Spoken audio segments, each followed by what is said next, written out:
ओम शांति। आत्मा और परमात्मा का यथार्थ ज्ञान। अर्थात परमात्मा द्वारा आत्मा, परमात्मा, सृष्टि चक्र, समय, ड्रामा, कर्मों की गति, तीनों काल, तीनों लोकों का यथार्थ ज्ञान अभी हमने जाना है। दुनिया में आत्मा सो परमात्मा कहते हैं, इसलिए उनको यथार्थ ज्ञान नहीं है, क्योंकि परमात्मा का परिचय स्वयं परमात्मा ही दे सकते हैं और वह परमात्मा सभी आत्माओं का पिता है। पिता ही अपने बच्चों के बारे में बताते हैं कि तब आत्मा को रिवाइज होता है कि मैं आत्मा हूँ और मेरा पिता परमात्मा है।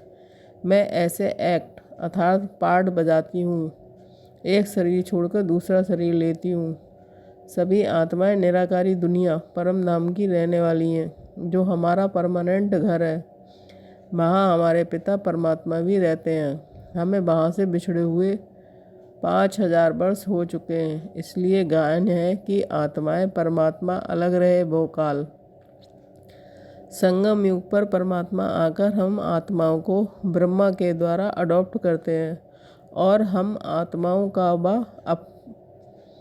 अपना परिचय स्वयं बताते हैं। इसलिए अब हमको आत्मा, परमात्मा, सृष्टि चक्र आदि की यथार्थ नॉलेज हुई है। प्रैक्टिकल जीवन में धारण करने के लिए मुख्य बात है परमात्मा के द्वारा दिया हुआ आत्मा और परमात्मा का यथार्थ ज्ञान सभी हमारे पास है।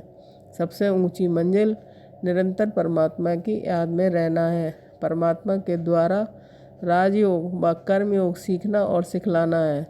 सवेरे सवेरे उठकर परमात्मा की याद में बैठकर कमाई जमा करनी है। देही अंबानी स्थिति में स्थित होकर अपने आप से बातें करनी है।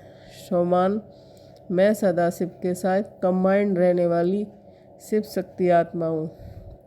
मैं परमात्मा की याद में कर्म भोग को चुकतू करने वाली कर्मातीत आत्मा हूँ। मैं देही अंबानी स्थिति में रहने का पुरुषार्थ करने वाली निरंतर योगी आत्मा हूँ। मैं बाप समान बेहद की वृत्ति रखने वाली मास्टर विश्व कल्याणकारी आत्मा हूँ। मैं निंदा, स्तुति, मान, अपमान, हानि, लाभ में समान रहने वाली योगी तू आत्मा हूँ। बाप दादा के वरदान, बच्चे राजयोगी भव। वरदान को स्वीकार न। बाप दादा, मैं राजयोगी आत्मा हूँ। ओम शांति।